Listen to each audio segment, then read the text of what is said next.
ada 4.000 perusahaan F&B, khususnya restoran yang berada di Jakarta, dan itu hanya diawasi oleh 5 pekerja di Snaker Trans Jakarta. Karena mereka harus berhadapan dengan korporasi-korporasi, dan di satu sisi negara juga sepertinya tidak hadir di tengah ketidakadilan ini.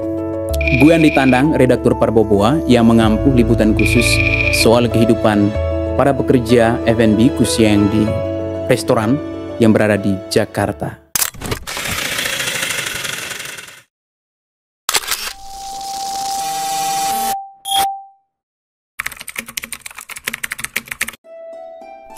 Masih banyak orang yang belum mengetahui cerita Pilu, mulai dari tekanan dan beban kerja yang tinggi, gaji yang minim, dan juga waktu kerja lembur yang sangat panjang tanpa dibiayai. Ini mungkin 1-2 cerita yang akan kita sajikan ke publik terkait dengan persoalan yang mereka hadapi, khususnya para pekerja restoran di ibu kota.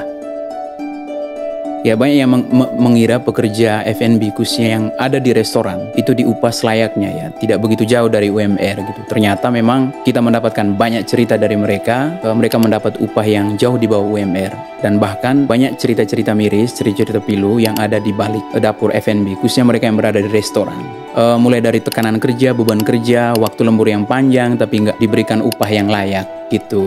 Itu cerita-cerita yang mungkin belum banyak diketahui oleh publik. Tapi kita melihat begitu banyak pekerja-pekerja kita misalnya yang ada di restoran gitu, kita melihat menganggap mereka itu punya gaji yang mentereng gitu, kehidupannya serba enak gitu. Ternyata jauh di balik itu mereka menyimpan banyak cerita dan luka gitu.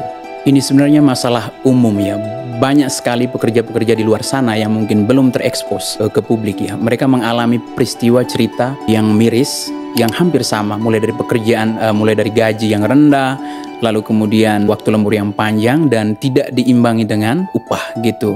Tetapi banyak dari mereka yang memang merasa takut untuk bercerita, takut untuk melawan karena takut kehilangan pekerjaan. Sehingga hal ini semacam menjadi sesuatu yang normal di kalangan para pekerja F&B, khususnya mereka yang berada di restoran. Karena cerita-cerita dari para pekerja yang kita temui, pilihan sebelum menjadi pekerja itu berangkat dari kondisi ekonomi yang parah, perjuangan mereka untuk mencari pekerjaan di ibu kota Jakarta, udah lamar kiri kanan tapi nggak dapat, mau nggak mau mereka terjun ke dunia F&B. Tapi mereka nggak pernah tahu ternyata di balik itu banyak sekali hal-hal yang di luar sisi kemanusiaan. Ya, bahkan ya kalau misalnya alat-alat dapur yang di restoran-restoran besar itu udah sering dipakai untuk getok kepalanya, untuk hajar kiri kanan, itu udah biasa. Apalagi kata-kata kasar yang justru merendahkan kemanusiaan. Tetapi hingga hari ini belum ada yang mau bersuara terkait dengan ini. Padahal kita punya regulasi. Ya, regulasi Undang-Undang Tenaga Kerjaan mengatur soal ini. Baik dari sisi upah, baik dari sisi jam kerja. Ketika misalnya ada lembur, maka dia harus diupah sesuai dengan ketentuan yang ada. Tetapi masih banyak para pengusaha-pengusaha atau pemilik-pemilik restoran yang nakal, yang justru nggak peduli dengan aturan-aturan yang udah dikeluarkan pemerintah. Sementara mereka nggak punya organisasi atau komunitas yang bisa membagi cerita, berkeluh kesah untuk sama-sama melawan dalam tanda kutip penindasan di dunia kerja, khususnya yang di dunia F&B ini.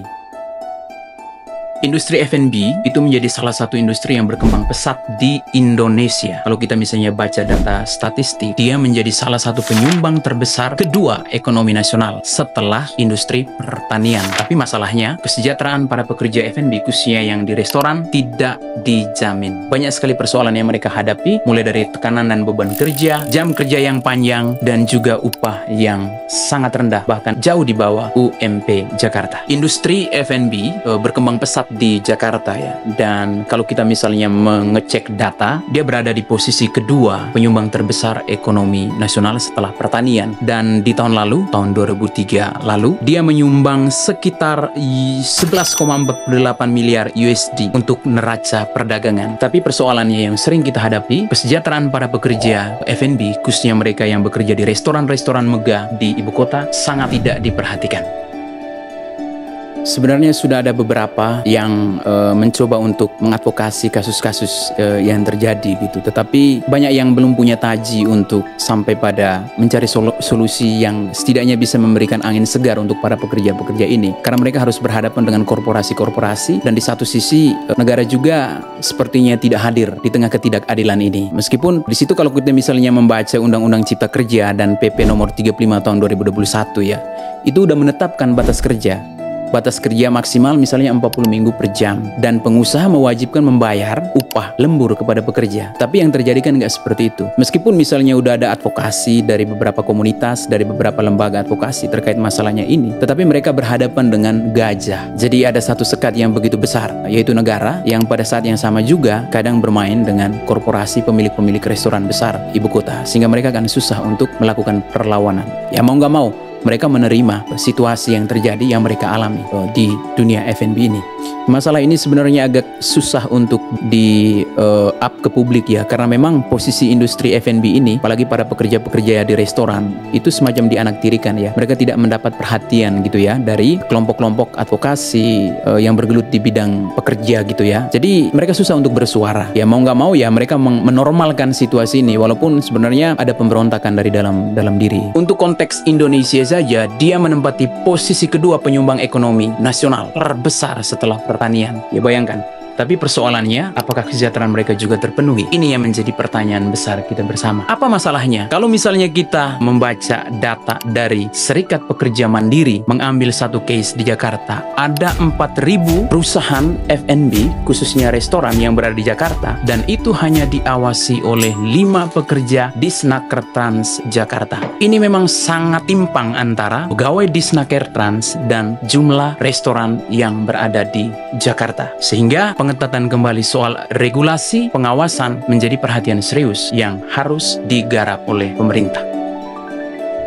Liputan kali ini yang udah digarap Parboboa setidaknya memberikan catatan dan juga pemahaman kepada publik bahwa masih ada para pekerja-pekerja F&B, para pekerja-pekerja restoran yang secara kesejahteraan belum terjamin baik oleh perusahaan dan oleh negara. Selengkapnya baca di Parboboa.